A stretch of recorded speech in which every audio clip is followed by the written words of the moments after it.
Dan Williams with Survive Outdoors, and if you're new to our channel, we do wilderness medicine videos. If you get injured in the outdoors or infectious disease, Lyme disease, mosquito bites, you name it, we have a ton of videos coming up on that.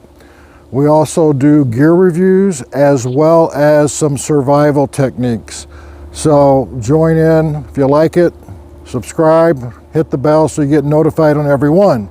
And on November 11th, Veterans Day, that is going to be in what, 9 days? Giveaway.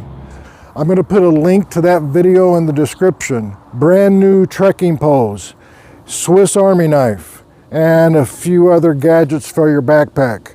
The rules will also be posted below. You got to subscribe. You got to tell me if you like and you want more wilderness medicine, more on gear reviews, more on survival. If you want extra entries, follow us on Instagram. It's at survive.outdoors. What are the most common cold weather injuries? It's November and it is going to get cold. I'm in northern Illinois and trust me, it gets pretty cold. Yeah, not like my Canadian brothers, but it's cold enough. And as the older I get, the more I have some intense disdain for it. So two of the most common ones that we see, one is chilblains. Chilblains is not known to a lot by that name, and what it is a reaction to cold weather by a repeated exposure as well as with moisture, different than frostbite. Very common in children, women that are underweight, very common. We don't know exactly why they're getting it, but they do get it more than other people. And what will happen is from November to April, you'll see on the skin, you'll get these red patches, sometimes blisters, but just itches like crazy. And maybe you've experienced that, and you probably may have thought it was frostnip or frostbite, and that's chilblains. Usually goes away in 1 to 3 weeks. You can use a lotion, an aloe vera cream, a moisturizer, warm them up, and layer, as well as staying away from cold weather as much as you can. Don't have repeated exposures. I probably get a half a dozen to a dozen of these a year in the clinic, and it's really not that concerning. Sometimes they get out of hand, but it's very, very rare, and that's chilblains.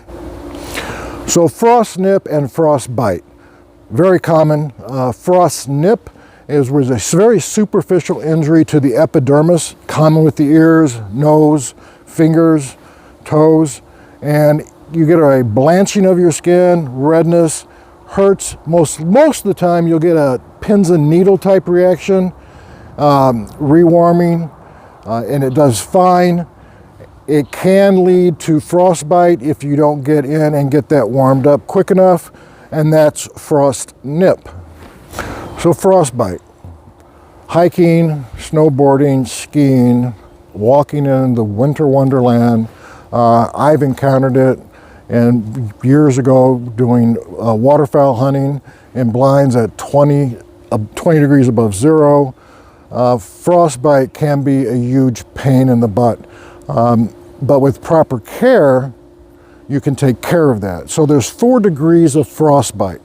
First degree frostbite is you get some redness, sometimes you get some blanching in your fingertips, numbness, and you can get a whitish plaque going on your fingertips and toes. Second degree frostbite, and what you'll see with that is you can get some blistering, and that's like the picture I'm going to show you right now.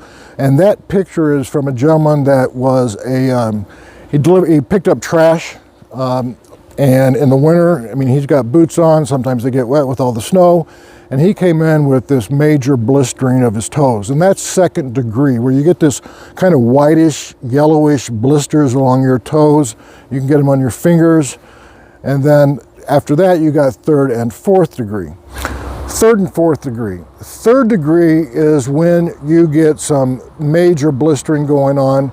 And what you'll see in third degree is you won't have some capillary refill. So if I pinch my finger and hold it, you'll see how it blanches and turns white.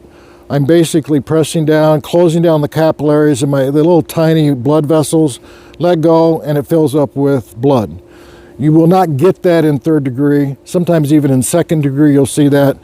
And then after you rewarm your hands, you'll see blood-filled blisters. And that means it's time to go home. It's time to evacuate when that occurs. And we're going to talk more about treatment in a minute in terms of how you're going to deal with that in the outdoors. And then 4th degree is you're going to get the blue cyanosis, blue coloring to your fingernail nail beds, blue to your fingertips, and you may get some, depending on how long you stay out there and you can't get back, you may even see some, at the very tip, some dark areas where the blood supply just is not getting there at all. So 4th degree, you have not only the epidermis, the top layer, not only the 2nd layer, but you're having muscle injury. Very severe. It's not uncommon for a 4th degree frostbite to end in amputation. I've only seen one of those in about 40 years of doing this. So bad news, 4th degree blisters. All right, treatment in the field and prevention. So in the field, you're going to want to see, do they have sensation? Take your pocket knife out, tap on the tips of their fingers and toes. Does it feel sharp or dull? Look at the color. Do they have the capillary refill going on? If they have blisters, the whitish, yellowish fluid, and you're going to transport them out, and they're not going to walk on their feet, you can transport them without them walking, then you can go ahead and debride those blisters if you are going to get back rather soon. So that's really important to think about. If they're blood-filled blisters, you never ever debride those, never take those off. So in the field, you're going to rapidly rewarm the fingers. 15 years ago, and you'll still see some of this on the internet and on YouTube, they talked about slow rewarming. That's gone to the wayside. It's a rapid rewarming on frostbite. Let me repeat that, rapid rewarming. Take your pot, take your Stanley, take your stove. You're going to warm up the water. You don't have a thermometer. How are you going to know what the temperature is? If you take your hand and you can stick it in your water and it's uncomfortable for 30 seconds, it's not scalding. That should be around 100 to 102 degrees Fahrenheit, just like a hot tub. That's what you want. Now, the most important thing of this whole video, you're out there in the outdoors, you know you got frostbite, you're rapid rewarming.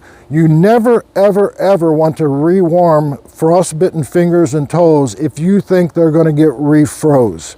Never. It causes a lot of damage. So if you think that it's greater than 2 hours of getting back to that vehicle or getting to an urgent care emergency room, then do not do any rewarming. So if it's less than 2 hours, go for it. That's one of the criteria that's extremely important because you will cause more damage. If they're going to walk out and they have the blisters, they're going to have more damage. It's really important to transport so they're not walking. That's really, really important.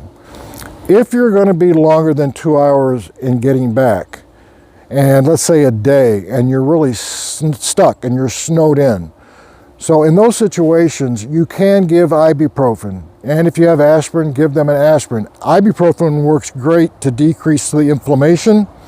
And so that is one thing you can do, but we do not like giving the ibuprofen in the field for frostbite.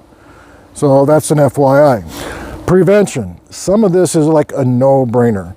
So no alcohol, no tobacco, no coffee, vasoconstrictors. You know, it's really odd. I mean, I went to the Mayo website on this. Mayo. I mean, the esteemed Mayo Clinic. And they talk about specifically about drinking coffee. I mean, that's fine for warming you up, but it's under their frostbite section. It has to be a typo. No caffeine, no tobacco, no alcohol. The caffeine and the tobacco clearly are vasoconstrictors. That's not what you want. You want more blood flow, right? Right. So, prevention, fluid, hydrate. The more you hydrate, remember we talked about that earlier in another video, even in the wintertime, you have to hydrate. Good nutrition, extremely important when you're out there, even for frostbite and hypothermia. Layering, that you can wear, you can take any glove. These are really bulky, very hard to work in. These are Combi, K-O-M-B-I, really warm, but they're bulky. These are great if you're in the snow, sledding, skiing, cross-country skiing. These are really good for that. And I got some really basics spiders.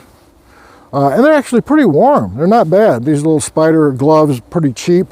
You could also get a liner with merino wool, which work really, really well also. Just like you're layering your trunk of your body, you're going to layer your gloves, layer your socks. You don't want moisture.